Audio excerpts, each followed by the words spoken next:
I paid for my sister's luxury beach birthday party. 2 days before, she uninvited me, saying I was just the ATM, not family. I canceled everything, silenced my phone, and waited. 32 missed calls later, I answered and said just 3 words. She cried. Mom begged. I laughed, because what I did next, they never saw it coming. My name is Lena, and if you met me now, you'd probably think I have it all together. I'm 29, living in Denver, working as a software engineer, and honestly, life looks good from the outside. I've got a great apartment, good income, a few close friends, and peace. But it took a long, messy road to get here, and if you'd asked me 10 years ago, I never would have believed I'd make it this far. I've learned that peace sometimes means walking away from the people you once called family. It all started when I was 16. My mom died suddenly. One day, she was there, making breakfast, humming to old love songs, and the next she was gone. Just like that. I don't think my dad ever recovered. I didn't either, not right away. Everything in the house felt too quiet, too cold. Dad, Frank, tried to keep things going, but you could see it in his eyes. He wasn't really there anymore. Less than a year later, he brought someone new into our lives. Her name was Melissa. She had this polished smile, salon-perfect hair, and a sugary voice that made my skin itch even then. She walked into our kitchen like she owned the place. And by her side was this bright-eyed little girl named Aubrey, 6 years old, bouncing around in sparkly shoes and a butterfly backpack. Dad told me they were getting married. I didn't know what to say. I was still trying to understand why my mom wasn't coming back, and now I had to adjust to this new woman playing house in her place. But I tried. Really, I did. Aubrey was sweet at first. She followed me around, asked me to help her with puzzles, snuck into my room to show off her drawings. For a little while, I actually liked having her around. It felt like maybe I was gaining a little sister, and I remember thinking, okay, maybe this won't be so bad. But Melissa, she never saw me as part of her family. From the beginning, she'd ignore me in the hallway, barely said good morning, and her attitude only got colder. I'd walk into a room, and she'd suddenly start whispering to Dad like I wasn't supposed to hear. Over time, I started noticing changes in Aubrey too. She stopped visiting my room, stopped asking me to play. She barely looked at me. At first, I blamed myself. Maybe I'd done something wrong. But one day, I overheard Melissa talking to her in the kitchen. "She's not really your sister, sweetheart," Melissa said in that fake sweet tone of hers. "She's just your dad's daughter. You don't need to spend so much time with her." I remember standing there, frozen, like I'd just stepped into some cruel version of reality. Everything made sense after that. The distance, the silence, the cold stares. Melissa had been quietly erasing me from the family, and she was using a 6-year-old to do it. So I gave up trying. I stopped knocking on Aubrey's door, stopped sitting at the dinner table hoping for a warm glance or a kind word. It was like I disappeared in my own home, and no one even noticed. Instead, I focused on my studies. I buried myself in books and coding and college applications. That was my way out. When I got accepted into a great university on a full scholarship, I didn't even tell them right away. I just packed and left. And once I was gone, the distance only grew. We barely spoke. No calls, no real connection. Maybe a birthday text here and there from Dad, but that was it. Deep down, I always believed Melissa had something to do with that. Every time Dad tried to reach out, she probably had a reason for him not to. Years passed. I built my life from the ground up. Finished college, got into a great tech company in Denver, climbed the ladder. With each promotion, I felt a little stronger.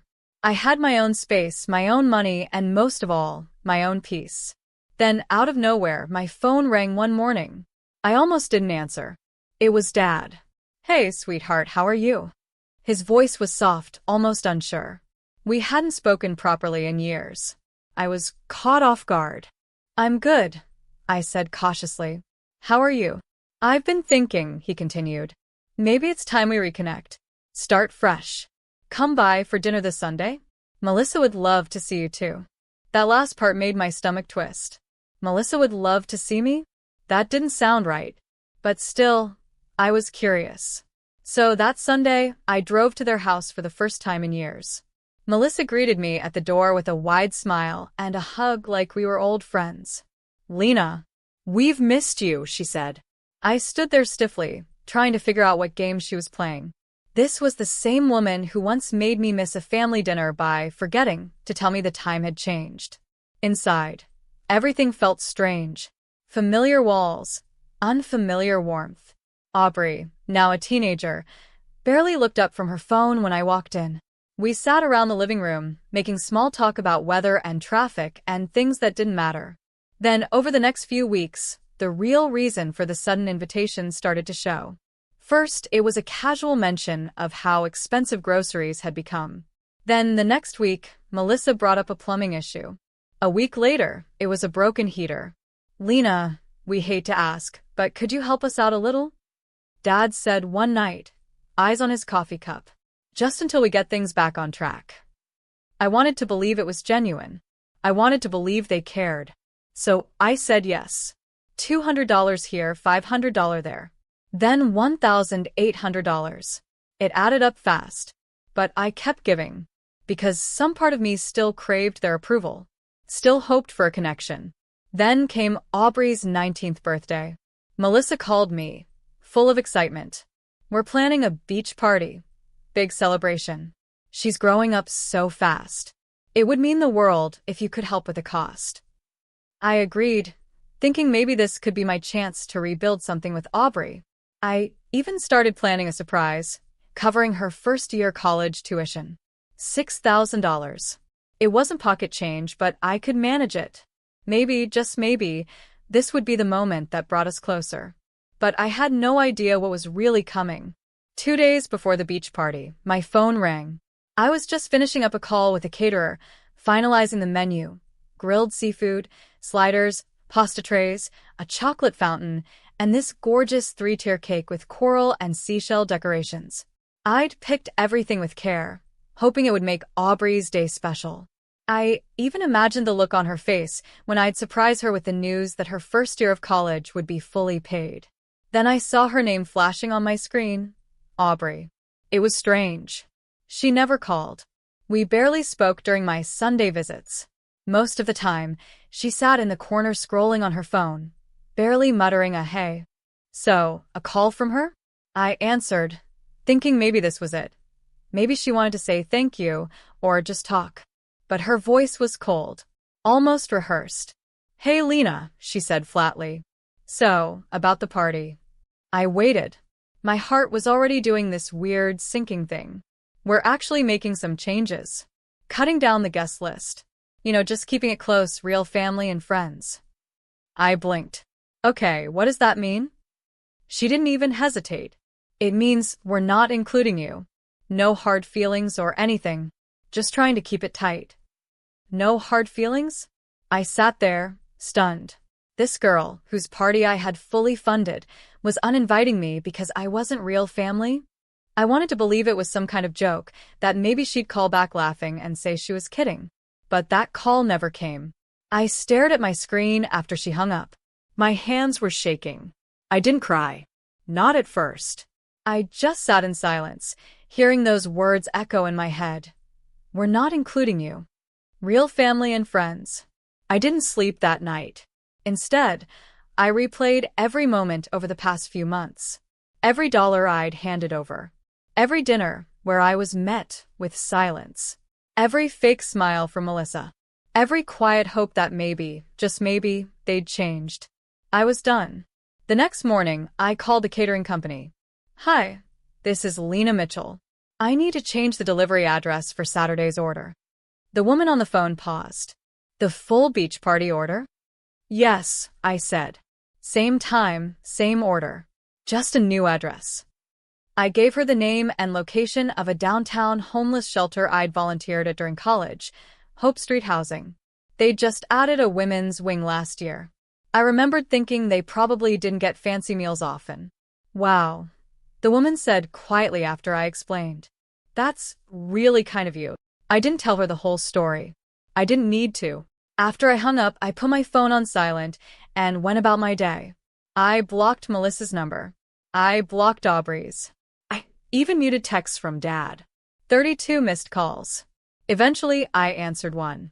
It was Dad. Lena, where's the food? The guests are arriving soon. I said just 3 words. Ask your daughter. And I hung up. I wish I could describe the feeling that followed. It wasn't just satisfaction, it was clarity. Years of being used, of chasing love that never came, of shrinking myself to keep the peace, and finally, I had taken that peace back. That night, I opened a bottle of wine and watched a movie by myself, smiling the whole time. The reports came in the next day, mostly from my friend Serena, whose cousin happened to be at the beach party. She called me laughing so hard, she had to pause twice to breathe. Girl, it was chaos. Melissa ran to some deli to buy sandwich platters and chips. Half the guests left early. Aubrey was screaming and crying. She actually threw a gift bag into the ocean. People were whispering, wondering what happened. And your dad? He came back with a tray of grocery store cupcakes. I didn't feel bad. Not even a little. I had spent thousands trying to be accepted by a family who never wanted me. And when I finally said no, they fell apart. A few days later, my dad called again. His voice was quiet, controlled. Lena, what you did hurt your sister. I almost laughed. My sister? She's young. She made a mistake. I waited for the part where he'd say sorry, where he'd acknowledge what they'd done. But it never came. We still need to talk about her college tuition, he continued. And there it was. The real reason for the call. No, Dad, I said calmly. There's nothing to talk about. She's counting on you. Well, she shouldn't. He tried guilt. He tried anger. But I stayed firm. Finally, I said, you told me I wasn't family. So now I'm acting like it. That was the last time we spoke. Weeks passed, and then I heard from Serena again. You're not going to believe this, she said. Turns out your dad and Melissa used their savings to lease a luxury SUV, like right before the party. They thought you'd handle the college stuff, so they spent the money. I just shook my head. Of course they did. Now, apparently, Aubrey is refusing to get a job. She won't move out. She's protesting, literally. Says she won't speak to them until they fix the situation. Fix the situation? They created it. All of it. And for once, I wasn't part of the mess. Instead, I was planning my first solo trip to Hawaii. I signed up for a painting class. I started walking to work instead of driving just to enjoy the quiet. I didn't need their approval anymore. I didn't need to be included. Because I finally realized being used isn't love. And choosing yourself isn't selfish. It's survival. It happened a couple of peaceful weeks since the beach party fiasco. I thought the silence meant they had finally gotten the message that I was done being their doormat. I was wrong. One morning, I opened the door to get my mail, and there they were. Melissa and Aubrey standing outside my apartment building like it was totally normal. Melissa had her finger halfway to the doorbell, and Aubrey was wearing sunglasses like she was trying to hide her face. I didn't even say a word. I closed the door right in their faces. I don't know what they were expecting. A warm hug? An apology session where I just gave in again? After everything, they still thought I owed them something. That I'd crack if they just showed up. They came back the next day too. And the next. Sometimes both of them, sometimes just Melissa. I started using the back exit and told the building manager not to let them in. Then, about a week later, Aubrey sent me a text. We need to talk. I know I overreacted about the party. The guest list thing was just a joke. Can we just forget it and move on? I stared at the message for a long time. A joke? Now it was a joke. She uninvited me from the party I paid for, called me not family, and then expected me to forget it all like nothing happened? I almost didn't respond. But then something clicked. You're right, I texted back. It was a joke. And I thought it was hilarious. Especially the part where I sent all the food to a homeless shelter. Wasn't that funny? No reply. But the silence told me everything. She didn't know. Of course she didn't. Melissa and Frank had never told her. They didn't tell her I was planning to pay her tuition either. I was sure of it. If she had known, she would have played nice. Pretended to be sweet. She would have hugged me at the party and cried when I gave her the check, and I probably would have fallen for it.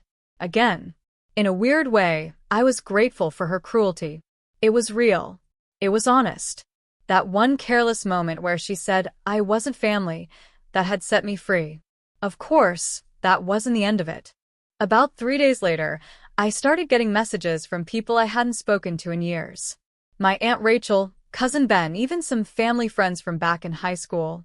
Apparently, Frank and Melissa had been busy telling their version of the story to everyone who would listen. The tale they spun?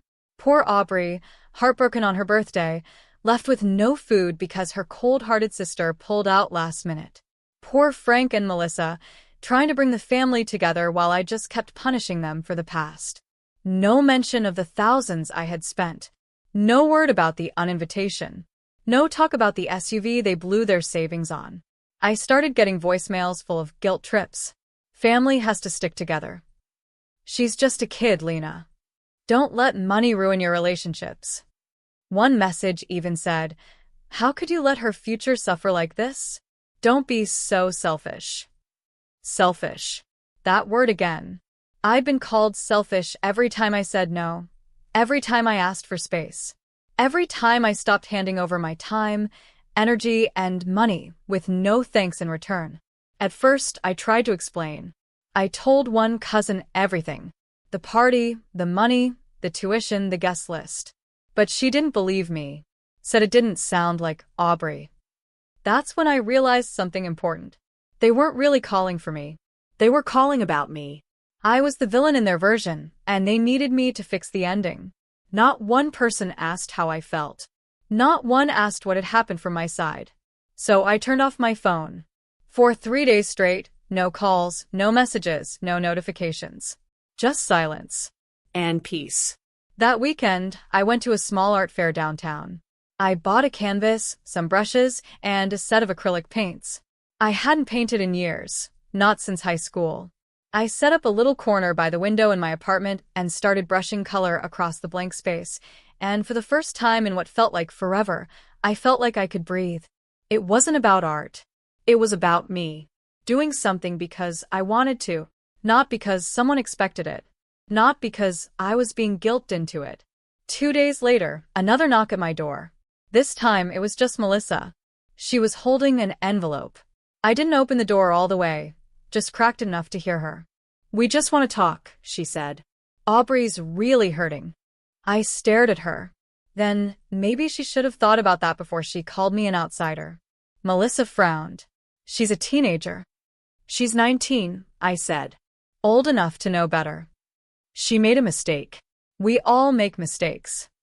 I let out a dry laugh. You didn't make a mistake, Melissa. You made a plan. And I finally stopped playing along. She held out the envelope. Just read it. Please. I didn't take it.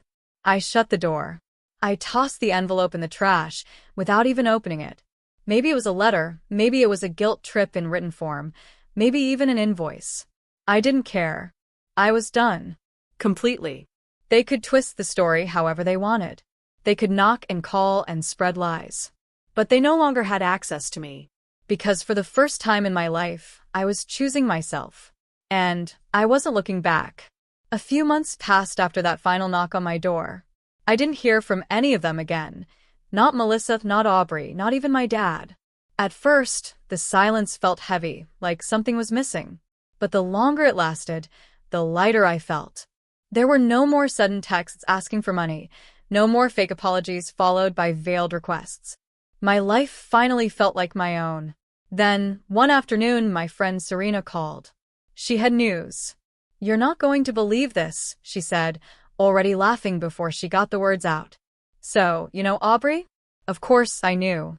I just waited for her to continue. She blew up at your dad and Melissa last week. Full-on meltdown. Screaming, crying, threatening to move out, the works. I raised an eyebrow. What happened now? They finally had to tell her that they used up their savings. Apparently, she thought they were going to pay for her college after all. I leaned back in my chair.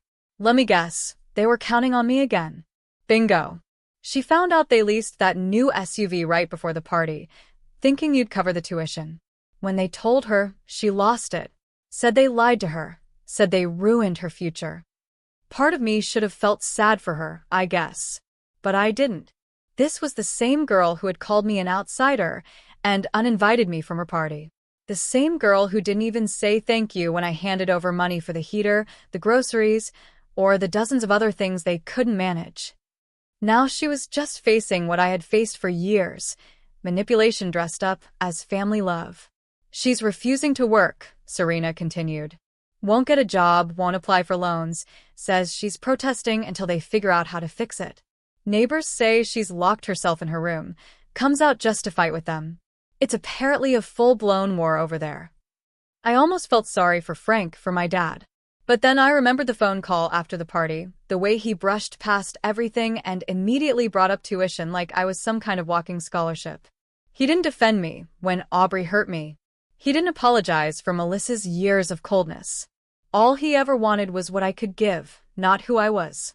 They created this, I said quietly into the phone. This is what happens when you raise someone to believe they don't need to earn anything. Serena sighed. Yeah.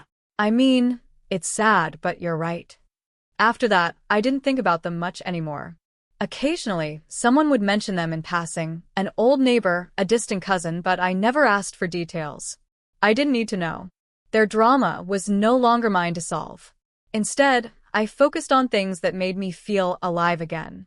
I took long walks around the city. I joined a small painting group that met every Thursday at this cozy little studio downtown. I signed up for yoga classes, not because I wanted to get in shape, but because I liked the quiet, the calm, the feeling of breathing in peace and breathing out all the noise. And then I booked my trip to Hawaii. It wasn't anything fancy. Just me, a beachside Airbnb, a couple of paperbacks, and no plans. I didn't post pictures. I didn't share updates. It was mine, just mine. And it felt like freedom. Sitting on that beach, listening to the waves crash, I thought back to the girl I used to be. The one who waited for text messages that never came. The one who kept writing checks hoping to be loved. The one who believed that if she just gave a little more, tried a little harder, maybe she'd finally be accepted. That girl deserved better. And now she had it. I came home from that trip with a tan, a full heart, and zero regrets. One last message did come through about a month later. From Aubrey. Somehow, I hadn't blocked her number on email. It said, I know things got messy. I just wish we could go back to how they used to be. I miss having a sister. I read it twice. And then I deleted it. Because here's the truth. We never had a real sisterhood. What we had was a lie Melissa built and later tore down. Aubrey was just a kid, yes, but at 19, you know what cruelty is. You know when you're choosing to hurt someone. She made her choice and I made mine. I no longer chase people who don't want me. I no longer offer love where there's only expectation. And I no longer believe that family is about blood. It's about how you're treated, how you're seen, how you're respected. So no. I didn't go back. I didn't reply. I didn't fall for it again. Because I learned something in all of this. Peace isn't something you're given. It's something you claim. And I finally claimed mine.